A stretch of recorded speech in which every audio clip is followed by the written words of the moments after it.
آفرین اور غزالہ کمرے کی کھڑکی میں سے دیکھ رہی تھیں۔ انہوں نے حالات کی سنگینی کو بھانپ لیا تھا۔ شاید پولیس کاروں کے وہ منحوس سائرن ان کے کانوں تک پہنچ گئے ہوں گے جو قرب و جوار میں مسلسل سنائی دے رہے تھے۔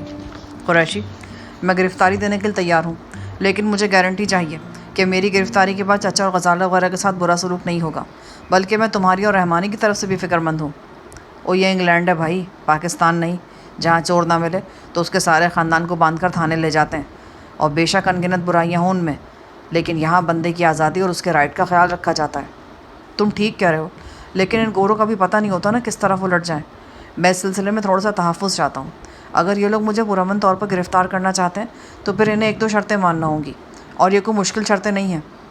میں سمجھ گیا ہوں تم کیا کہنا چاہتے ہو۔ میں نے اس سلسلے میں ولیم سے تھوڑی سی گل بات بھی کی تھی۔ میں نے اس سے کہا ہے کہ وہ تمہارے سوا باقی سب گھر والوں کو پولیس کے گھیرے سے نکلنے کی اجازت دے دے، اور اتنی مہلت دے کہ وہ لوگ اپنی مرضی سے کسی محفوظ مقام پر چلے جائیں۔ کیا کہا اس نے پھر؟ وہ تو خاموش ہو گیا تھا۔ میرا خیال ہے میں دوبارہ بات کروں گا تو راضی ہو جائے گا۔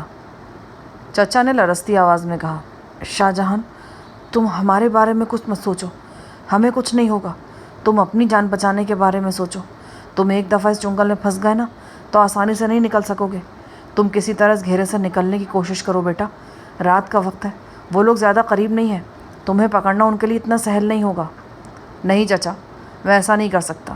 قریشی نے میری طرف سے اپنے سارجنٹ دوست کو گارنٹی دے رکھی ہے کہ میں بھاگوں گا نہیں۔ قریشی نے ہم سب کے لیے بہت کوشش کی ہے۔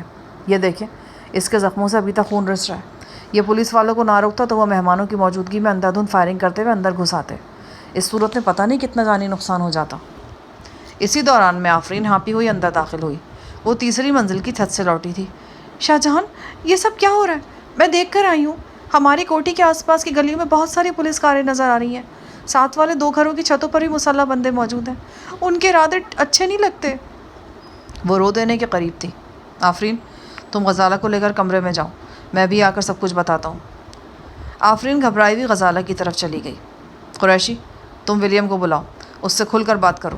اس سے کہو کہ میں اس 4 دیواری کے اندر سے پرامن طور پر گرفتاری دے دوں گا، لیکن اس کے لیے صرف ایک شرط ہے، اہل خانہ کو یہاں سے نکلنے کی اجازت دے دو۔ وہ اپنی مرضی سے کسی محفوظ جگہ پر پہنچ جائیں اور ان کی طرف سے مجھے خیریت کی خبر مل جائے تو میں خود کو پولیس کے سامنے پیش کر دوں گا۔ اور میں کوشش کرتا ہوں، مجھے امید ہے وہ لوگ مان جائیں گے، اور انہیں ماننا بھی چاہیے۔ باقی گھر والوں پر تو کسی طرح کا کوئی چارج نہیں۔ چچا بولے، تم ہمیں یہاں سے کس طرح نکالو گے؟ پولیس کو خواہ شک پڑ جائے گا، وہ سمجھیں گے ان سے کچھ چھپانے کے لیے ہمیں یہاں سے بھیجا جا رہا ہے۔ مقامی پولیس کا اپنا ایک طریقہ کار ہے، یہ لوگ ملزم کے لواحقین کو زیادہ ڈسٹرب نہیں کرتے۔ چچا، بات صرف مقامی پولیس کی نہیں ہے، اس میں انٹرپول بھی ملوث ہے، اور ہو سکتا ہے پاکستانی پولیس کے نمائندے بھی یہاں دھمکیں۔ ایک بات آپ کو اور بھی ذہن نشین رکھنی چاہیے، ان لوگوں سے جان چھڑانے کی بھرپور کوشش میں اسی صورت میں کر سکتا ہوں جب آپ لوگ میرے آس پاس موجود نہیں ہوں گے۔ لیکن ہم جائیں گے کہاں؟ میرے بولنے سے پہلے قریشی آنکھوں میں آنسو بھر کے بولا، او میرے ہوتے ہوئے بھی آپ کو سوچنے کی ضرورت ہے کوئی؟ میرے ہوتے ہوئے آپ کچھ سوچیں گے تو یہ میری بڑی بدنصیبی ہوگی۔ ہاں، اگر میں نہ رہوں تو پھر اور بات ہے۔ اگر ولیم سے بات طے ہو جاتی ہے تو میں 1 گھنٹے کے اندر اندر آپ کو ایسی محفوظ جگہ پہنچا دوں گا کہ آپ کو گرم ہوا بھی نہیں لگ سکے گی۔ 2-3 منٹ تک اس بارے میں میرے اور قریشی کے درمیان بات ہوئی، پھر میں غزالہ کی طرف چلا گیا اور قریشی سارجنٹ کی طرف بڑھ گیا۔ میں نے اپنے اندرونی اضطراب کو چھپاتے ہوئے کافی حد تک خود کو نارمل کر لیا تھا۔ غزالہ اور آفرین سے میں نے تسلی آمیز انداز میں بات کی اور انہیں سمجھایا کہ یہ پریشانی عارضی ہے۔ ہماری گفتگو کے دوران میں ہی آفرین باہر نکل گئی۔ وہ غالباً یہ چاہتی تھی کہ ہم تنہائی میں بات کر لیں۔ غزالہ کی آنکھوں میں آنسوؤں کی نمی تھی۔ ابھی کچھ دیر پہلے جو چہرہ مسکرا رہا تھا اب اندیشوں کی آماج کا بنا ہوا تھا۔ شاہ جہان، آپ یہاں سے نکل کیوں نہیں جاتے؟ ابھی وہ لوگ ہم سے کافی فاصلے پر ہیں۔ نہیں غزالہ، وہ لوگ بڑی تیاری کر کے آئے ہیں۔ ویسے بھی میں تم سب کے لیے خطرہ مول نہیں رہ سکتا کوئی بھی۔ تم لوگ یہاں سے چلے جاؤ تو پھر شاید کچھ ہو سکے۔ میں نے ننھے تابی کو اٹھا کر اس کا منہ چوما۔ اس نے باہیں میرے گلے میں ڈال دی۔ ہم آپ کو چھوڑ کر کہیں نہیں جائیں گے۔ ہم سے تمہاری کیا مراد ہے؟ ہم سب، ابو، امی، آفرین، تابی، اور اگر باقی سب چلے بھی گئے تو میں اور تابی ہرگز نہیں جائیں گے۔ ہمارا جینا مرنا اب آپ کے ساتھ ہے۔ غزالہ نے میرا ہاتھ تھام رکھا تھا۔ ہم پہلی بار ایک دوسرے کو میاں بیوی کی حیثیت سے چھو رہے تھے۔ ان تشویشناک لمحوں میں بھی میں اس لمس کی ندرت کو محسوس کیے بغیر نہ رہ سکا۔ ہماری گفتگو کے دوران میں قریشی واپس آ گیا۔ وہ سیدھا میری طرف آیا۔ شاہ جہان، ولیم سے میری بات ہو گئی ہے اور شرائط بھی طے ہو گئی ہیں۔ کیسی شرائط؟ غزالہ نے پوچھا۔ تمام اہل خانہ کو یہاں سے بحفاظت نکلنے دیا جائے گا۔ اپنی مرضی سے وہ لندن میں جہاں بھی چاہے جا سکتے ہیں. دوسرے لفظوں میں روپوش ہو سکتے ہیں. ان کا پیچھا کیا جائے گا اور نہ ہی کھوج لگایا جائے گا. وہ اپنے ٹھکانے پر بحفاظت پہنچنے کے بعد فون کے ذریعے ہمیں اطلاع دیں گے اور اس کے بعد ہی گرفتاری عمل میں آئے گی. کس کی گرفتاری؟ شاہ جہان کی. وہ کیوں کریں گے انہیں گرفتار؟ انہیں کیا حق پہنچتا ہے؟ وہ شیخ عاصم کی فیملی کے لوگوں کو گرفتار کیوں نہیں کرتے؟ وہ شنکر، منوہر اور کنگ براؤن جیسے بدماشوں کو گرفتار کیوں نہیں کرتے؟ یہ سب باتیں یہاں کرنے کی نہیں ہیں غزالہ. تو پھر کہاں کرنے کی ہیں؟ یہ لوگ یہاں سے آپ کو لے کر جائیں گے، پھر نہیں چھوڑیں گے کبھی. میں سب جانتی ہوں. غزالہ کی آواز بلند ہوتی جا رہی تھی. میں پہلی بار اسے ایسے جذباتی انداز میں دیکھ رہا تھا. میں نے قریشی کو اشارہ کیا کہ وہ ذرا دیر کے لیے باہر چلا جائے. وہ سر ہلاتا ہوا باہر نکل گیا. میں نے دروازہ بند کرتے ہوئے غزالہ کی طرف رخ پھیرا. کھڑکیوں سے باہر اب پولیس کاروں کے سائرن مزید قریب آ گئے تھے. میں نے غزالہ کے شانے تھام کر کہا، تمہیں ہمت سے کام لینا ہوگا. قدرت نے ہمیں اتنے مشکل امتحانوں سے گزارا ہے تو اس امتحان سے بھی گزار دے گی. اور اگر خدا نخواستہ ہم کامیابی سے نہ بھی گزر سکے تو ہماری محبت کی تو فتح ہو ہی گئی ہے. آج سے ہم ایک ہیں غزالہ. تم صرف میری ہو اور میں صرف تمہارا. اور یہ سب کچھ ہماری من مرضی سے نہیں ہوا. اس میں بزرگوں کی دعا اور رضامندی بھی شامل ہے نا شامل؟ وہ کچھ نہیں بولی، بس سر جھکائے آنسو بہاتی رہی. اے لڑکی، اب تم صرف ایک روندو ڈاکٹر نہیں ہو، اب تم مسز شاہ جہان ہو. یہ آنسو اب تمہاری آنکھوں میں بالکل اچھے نہیں لگتے. چلو، یہ میرا پہلا شورانہ حکم ہے، ان آنسوؤں کو پونچھ دو. وہ ٹس سے مس نہیں ہوئی. شاہ جہان، مجھے لگتا ہے آپ ایک بار پکڑے گئے تو یہ چھوڑیں گے نہیں. آپ یہاں سے بھاگ جائیں، کسی بھی طرح، کسی بھی ذریعے سے یہاں سے نکل جائیں. میں تمہارے لیے زندہ رہنا چاہتا ہوں اور زندہ رہنے کی کوشش بھی ضرور کروں گا، لیکن یہ کوشش مجھے کہاں اور کس وقت کرنی ہوگی اس کا فیصلہ میں نے خود کرنا ہے. یہاں پولیس بہت زیادہ نفری میں اکٹھی ہو چکی ہے. ہو سکتا ہے میں یہاں گرفتاری دے دوں. یہ لوگ مجھے یقیناً لندن کے اندرونی حصے میں لے کر جائیں گے. کینٹ سے کافی زیادہ فاصلہ ہے. مجھے راستے میں کہیں موقع مل سکتا ہے یا پھر بعد میں لاک اپ سے کورٹ روم وغیرہ جاتے ہوئے. بہرحال یہ میرے سوچنے کا کام ہے. تم اس بارے میں اپنے ذہن کو پریشان مت کرو. شاہ جہان، مجھے ایسا کیوں لگتا ہے کہ میں آج کے بعد آپ کو آزاد نہیں دیکھ سکوں گی؟ تمہیں ایسا اس لیے لگ رہا ہے کہ ایک بڑی خوشی کے بعد تم نے اچانک ایک بڑی پریشانی دیکھ لی اور تم ڈپریشن کا شکار ہو گئی ہو. قدرت نے ہمارے ساتھ پہلے جو مہربانیاں کی ہیں انہیں کیوں بھول رہی ہو؟ یاد کرو کیسے کیسے جان لیوا مرحلوں سے نکلے ہم. کیا وہ سب کچھ ہماری ہمت بندھانے کے لیے کافی نہیں؟ شاہ جہان، میں بہت تھک گئی ہوں. مجھ میں اب اور دکھ سہنے کی ہمت نہیں رہی. میں ہار گئی ہوں دکھوں سے. تم غزالہ جلیس ہو کر نہیں ہاری اور اب غزالہ جہان ہو کر کیسے ہار سکتی ہو؟ میں تمہیں ہارنے نہیں دوں گا. میرے بس میں نہیں ہے. میں نہیں جانتی میں آج اتنا کیوں ڈر رہی ہوں. کچھ نہ کچھ ہو جانا ہے شاہ جہان. پلیز آپ نہ جائیں. ہم تابی کو لے کر یہاں سے نکلنے کی کوشش کرتے ہیں. پھر جو کچھ ہوگا ہمارے ساتھ اکٹھے ہی ہوگا. اگر بچ نکلے تو سب کچھ چھوڑ کر کہیں دور نکل جائیں گے. کسی چھوٹے سے شہر کے چھوٹے سے گھر میں خاموشی کے ساتھ زندگی گزار دیں گے. پلیز شاہ جہان، اب آپ کی جدائی مجھ سے مزید نہیں سہی جائے گی. بے وقوف، کون کافر تم سے جدا ہونا چاہتا ہے؟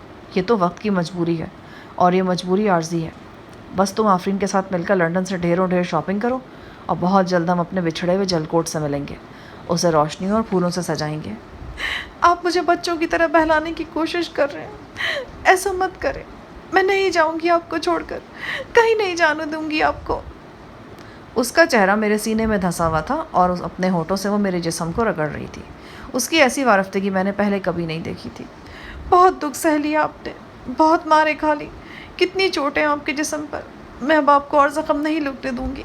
میں آپ کو ان درندوں کے حوالے نہیں کروں گی. وہ بہت تکلیف دیں گے آپ کو. بہت ظلم توڑیں گے. میں نے غزالہ کو اپنے پہلو میں بٹھا لیا اور اسے نرمی سے سمجھانے لگا. قریباً 20 منٹ بعد جب میں جانے کے لیے اٹھا تو وہ کافی حد تک نارمل ہو چکی تھی. نارمل ہونے کے سوا کوئی چارہ بھی نہیں تھا، لیکن اندر سے وہ اسی طرح متلاطم اور پرآشوب تھی. میں نے اسے رضامند کر لیا تھا کہ وہ انکل اور آفرین وغیرہ کے ساتھ چلی جائے. میں نے دروازہ کھولنے کے لیے چٹخانے کی طرف ہاتھ بڑھایا تو وہ مجھ سے ایک بار پھر لپٹ گئی اور پھر تیزی سے کمرے کے بغلی دروازے میں اوجھل ہو گئی. قریباً آدھے گھنٹے بعد انکل جلیس، غزالہ، تابی، آفرین اور ان کے 2 ملازم ایک بڑی کار میں کینٹ سے اپنی نامعلوم منزل کی طرف روانہ ہو رہے تھے. کار کی ڈکی میں ان کا ضروری سامان موجود تھا. میرے علاوہ قریشی کو بھی معلوم نہیں تھا کہ وہ لندن جا رہے ہیں یا کہیں اور اگر لندن جا رہے ہیں تو پھر کہاں. رخصت ہونے سے پہلے چچا نے مجھے سینے سے لگایا اور دیر تک پشت پر ہاتھ پھیرتے رہے. ان کے خاموش آنسوؤں کی نمی میں نے اپنے کندھے پر محسوس کی.